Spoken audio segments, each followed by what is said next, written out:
Great to have you here. Hi, everyone. I'm Chad Nelson. I'm a creative director here at OpenAI.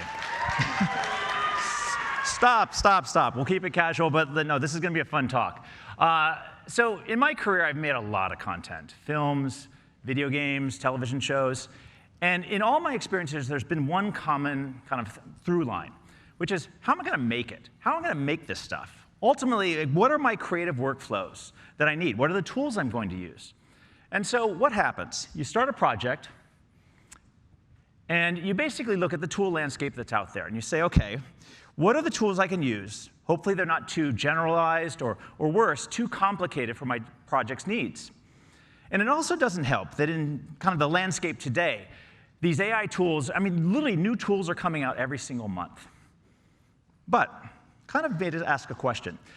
What if you could actually develop a tool that was perfect for your individual project, your creative workflow, and not have it take months to develop? So that's something we've been thinking about here at OpenAI, and we found a project that actually helped us test this theory. Now, a few months ago, or I should say, actually it was 2 weeks ago, Native Forward and Vertigo Films out of the UK announced a feature film called Critters. It's an animated film. And their team in London, they basically wanted to power or partner their artists, if you will, with our latest OpenAI models. And what was interesting about this, they came to us and said, well, we want everything to make sure that it's human-led. Like, we want our artists to be driving the AI tools itself and not have them kind of work the other way around, if you will. So their goals were simple. Let's start with storyboarding. Now, storyboarding is this process where you sketch out each scene of the film to ultimately visualize the entire movie. And when we sat down with their team in the beginning, they said, well, this process can typically take about a year.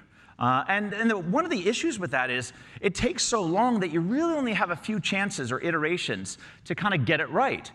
And so we thought about that, and we said, that'd be interesting. What if we could design a tool for this, very specific to storyboarding?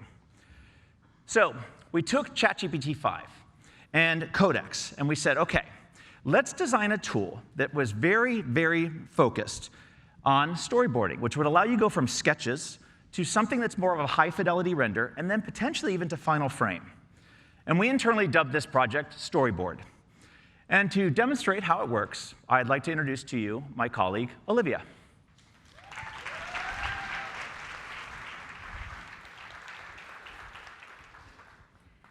Hi, everyone.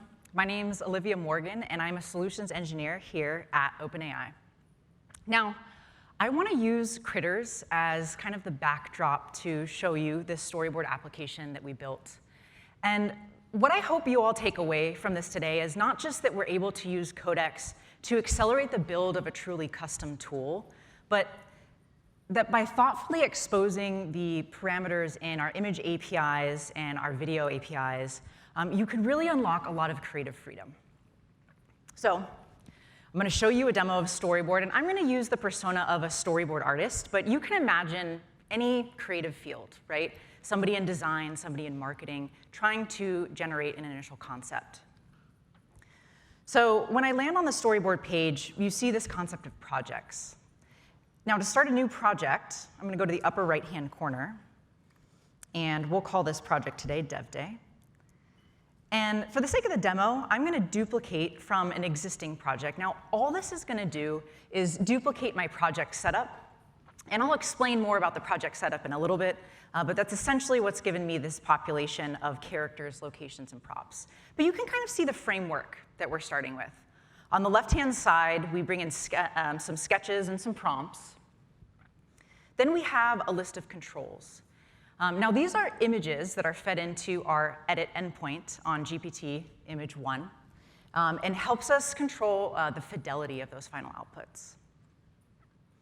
Now, you'll notice here that I can generate in 2 different presets. So I have kind of a turbo preset in the project setup. We have this set to generate in black and white sketches. And then we have a high fidelity preset. And so this gives us really our final renderings, if you will.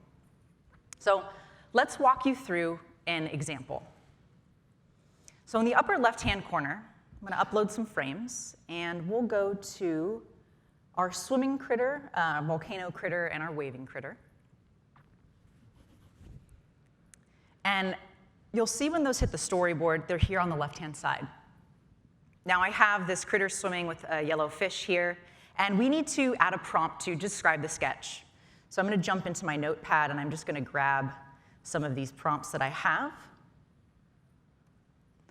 And we'll describe this one as a white furry critter swimming underwater as she's surrounded by bubbles floating up around her. A yellow and white fish with scales approaches. Now, I want to select the controls, right? I want that fidelity in my final output of what I want my critter to look like. So here I have a list of characters. I'm going to select this critter, actually, for our character. But if I had a rendering where I wanted to use Grandpa Critter, I could select him, too. And then we move on to locations. So this critter is underwater, and this is just an image we took with an iPhone. So we'll select that underwater location, but we could also play with a desert or a forest location, or bring more locations in our project setup. Then we have this concept of props. So if I wanted this critter to be wearing sunglasses, and I'll show you this in a later generation, we could bring that in too. Now let's kick off these generations. And I'll move on to these last two images. So here, we've got some critters in front of a volcano. And I'll grab that prompt to describe this sketch. We've got two furry critters looking at a distant volcano. On the other side of a lake, there are berry bushes on the sides, and this is going to be early morning light. So again, I'm going to use that initial critter. For the location, I don't need to bring in an asset. We described it in our prompt, and we'll kick off those generations as well. And then for this last guy, I'm actually going to show you an example of bringing in a prop. And we'll describe this sketch as a white furry critter waving hello, wearing sunglasses. So you'll see in the image he's not, but we'll bring in that prompt for it. So here's our first critter, and we'll bring in those props, those crystal sunglasses as a prop. So this will be what he's wearing in the final generation. All right. Now before we look at these generations, I want to take you through the project setup. So this is what was duplicated when I initially spun up the project. And when we were working with the creative team in London, they mentioned that this part of the image generation was really important, the ability to set an overall style in their storyboard. So you'll notice up here at the top, we have that style guide where we can kind of set the aesthetic description that's applied to every generation. In our case, we want the sketch we want to turn the sketch of a storyboard frame into a detailed scene, and we want to maintain the position and the composition of the initial sketch. Now for the turbo generation prompt, we just want a storyboard-style black and white marker and ink rendering, no color. And then for that high-fidelity generation prompt, this is a full-color, highly realistic movie scene, 35mm photography. Now, speaking of controls or assets, down here at the bottom is where we can manage our locations, our characters, and our props. Now, for each image that we bring in, we can add a description. For the characters, we actually added the ability for GPT-5 to generate the description for us. We were kind of playing around with these controls. So I'll show you an example. We'll bring in our yellow critter. And you'll notice very quickly, it's fed into GPT-5, and we get a short description, a small, fluffy, bright yellow critter with a round, chubby body covered in soft fur. Now again, these are all fed into the prompt for that final image generation, so both the text and those images. And this is important because that GPT Image 1 model that we have has a high input fidelity parameter that you can turn on, and you'll kind of see how this comes to play here in a second. Now, the last thing I want to touch on is this history tab. When working with the creative team in London, they mentioned that having this concept of a history tab was important. They wanted to be able to see the initial sketch, the generated images, whether or not we were referencing certain characters, props, or locations, and then which prompt went with the image that was generated. And we gave them on the right-hand corner the ability to export this all in a CSV so that they have full auditability on all of these storyboards that they're creating. Now let's go back to the storyboard frame and see what was generated. So you'll remember we had that initial sketch of the critter underwater, and we've got our black and white frames now. So we have 4 different presets because when you're working with these image models, there's a little bit of creative freedom that is to be had with these models. And so it just gives the artist the ability to choose the best rendering that fits the vision. I can confirm for download here in the bottom right-hand corner. And I want to get some participation from the audience. I'm going to look at these last four, and you cheer for me which one you like the best. Do we like this generation? We like this generation, or this generation? First one? OK. Woo! OK, so we got our confirmed generations. I'll go through these last two just very quickly. We now have also our critters in front of the volcano. So if I can get a shout out which one we like best, I'll confirm that one for download. I heard 2. And then here at the bottom, we've got an example of those generations with the glasses. So we're still waiting for the black and white sketch, but we got the full color generations. I kind of like either 2 or 4, so we're going to go with number 2. But why this is important is when you're working with storyboarding or you're generating initial sketches, a lot of times in production, you're not just working with one image. You have hundreds of images. And so the ability to do this in bulk, stage it for download, and then move it into your other creative tools is a really powerful concept. And when we were working with the creative team in London, what we found really fascinating is that they started utilizing this storyboard concept for many different aspects, including things like environmental design.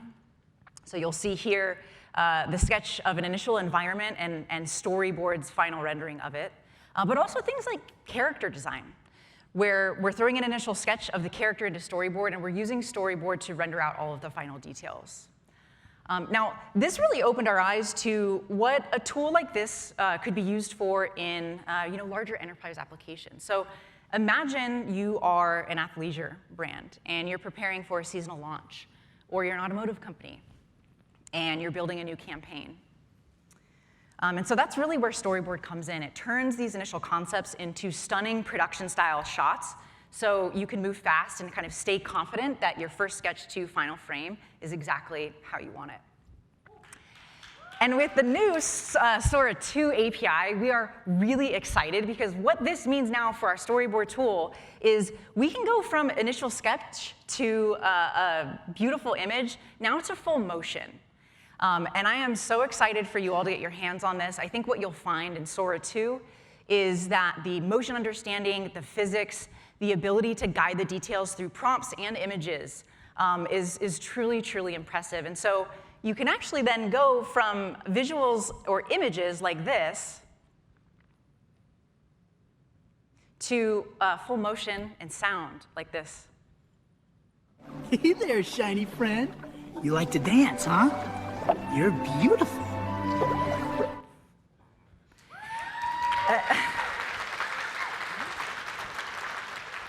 So that's a little teaser of our Sora 2 API. I'm so excited for you all to get your hands on it. I'm certainly excited to continue to build this into Storyboard. And speaking of building, next I want to bring up my colleague Allison to actually walk you through how we built Storyboard. But before I bring her up here, Chad, are you still around? What? I'm sorry. Hi. I wanted to bring you back up here.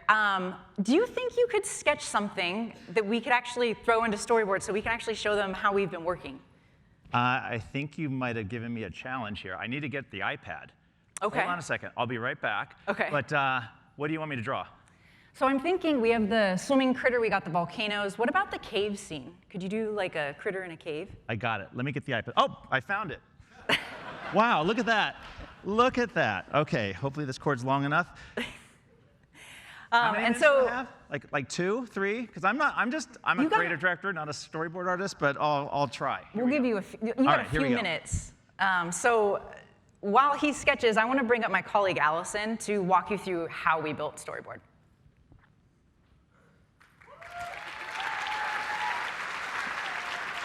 Thanks, Olivia. Hi, everyone. I'm Allison August, a solutions engineering leader at OpenAI. Now, while Chad is going to be furiously drawing over there, I'm going to take a few minutes to explain how we built Storyboard in 48 hours and how it's accelerated the design process for critters. So our team has worked with many different creatives across the industry, from some of the largest media companies to small teams who really need to move fast. And what we heard was clear. They want more control over the creative process with AI. Now, with a lot of tools today, you send a text prompt for an image, and you get an output that can vary actually quite far from what you want. But creatives have a vision of how a shot should play out in their head. They want to be able to visualize the scene and the style to get an output that matches their concept, rather than go straight to final generation. And in fact, Chad, that's your drawing there on the right? It's looking pretty good. Judgment-free zone. It looks great, Chad. So with Storyboard, our goal was really to create a workflow that allows creatives to follow a process that gives them this level of control and fidelity to bring their shots to life with AI. So at an internal company hackathon back in August, I worked with Olivia and 3 other solutions engineers to try to solve this problem. We had crossed paths with the Critters team a few days before and thought we could work with them as a thought partner to ideate towards a solution during this hackathon. And we built a working prototype in just 2 days. So to build this MVP quickly, we relied on Codex CLI and Cursor, powered by GPT-5.